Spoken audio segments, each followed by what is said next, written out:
নমস্কাৰ প্ৰাসংগিক প্ৰশ্নলৈ আপোনালোকক আদৰণি জনাইছোঁ। সাধাৰণ নিৰ্বাচন আৰম্ভ হৈছে। ইতিমধ্যে প্ৰথম আৰু দ্বিতীয় পৰ্যায়ৰ নিৰ্বাচন হৈ গ'ল। এতিয়া তৃতীয় পৰ্যায়ৰ নিৰ্বাচনী প্ৰচাৰ তুংগত। নিৰ্বাচনী প্ৰচাৰত কোনবোৰ বিষয়ে গুৰুত্ব পোৱা উচিত?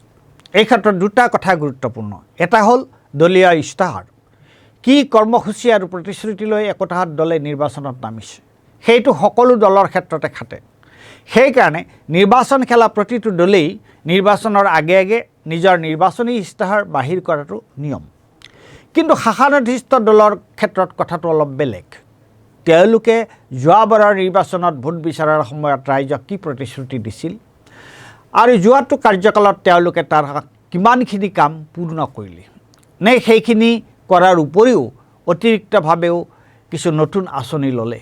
চৰকাৰ এখনৰ কাম দুই ধৰণৰ, কিছুমান নিয়মীয়া ৰুটিন মাফিক আৰু আন কিছুমান হ'ল নতুন উদ্যোগ বা উদ্ভাৱনীমূলক।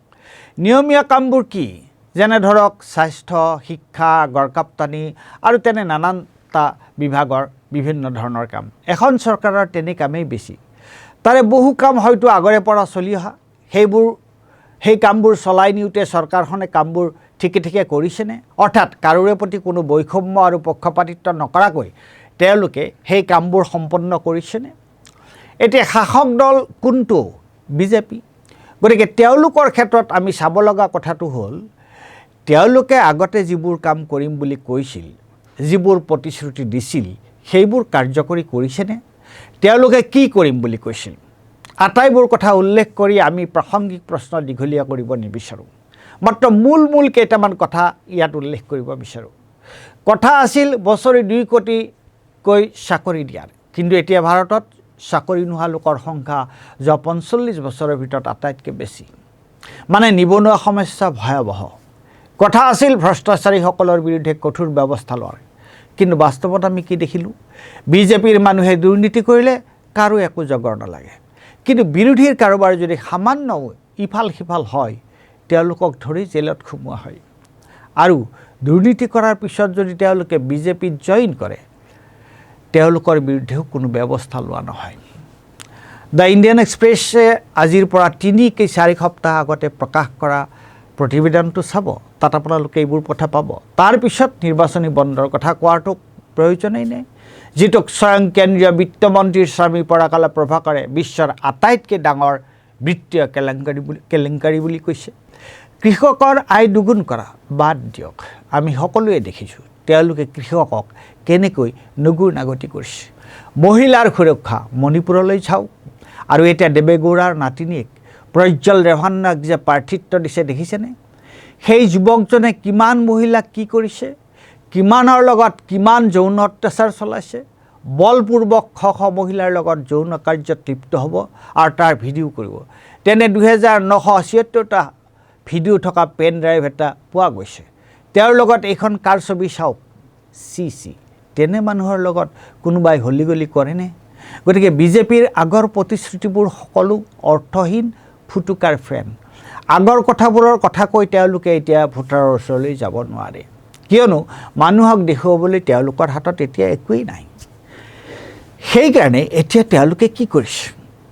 কংগ্ৰেছৰ বিষয়ে সঁচা মিছা সানমিহলি কথা কৈ ৰাইজৰ ওচৰলৈ গৈ ভোট বিচাৰিছে।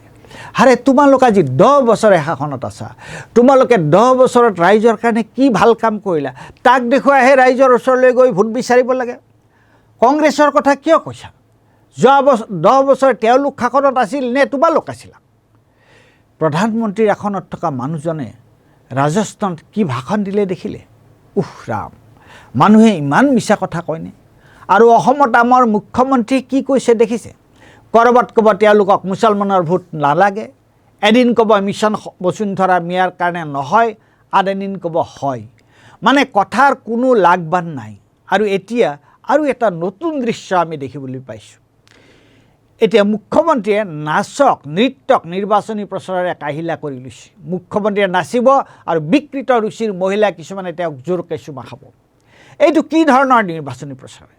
ক'ব লাগে শিক্ষা স্বাস্থ্য কৰ্মসংস্থান মূল্যবৃদ্ধি আদিৰ কথা, কিন্তু মুখ্যমন্ত্ৰীয়ে কৰিছে কি সেইবোৰৰ পৰা মানুহৰ মনোযোগ আঁতৰাই সস্তীয়া নাচ বাগেৰে মানুহৰ মন মুহিব বিচাৰিছে।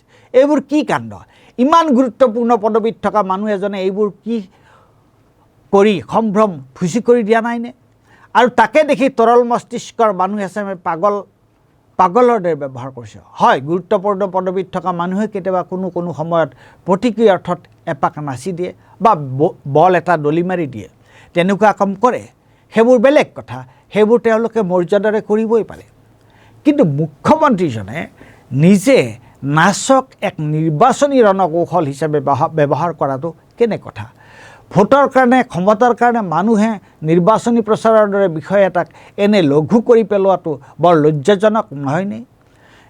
নীলমণি ফুকনৰ নৃত্যৰ এটা পৃথিৱী এখন সুন্দৰ কবিতা পুথি, তাৰ কবিতাবোৰ পঢ়ি আমি আপ্লুত হওঁ, কিন্তু নৃত্যৰত মুখ্যমন্ত্ৰীয়ে আমাক হতবাক কৰে, আমাক লাজ দিয়ে। ধন্যবাদ।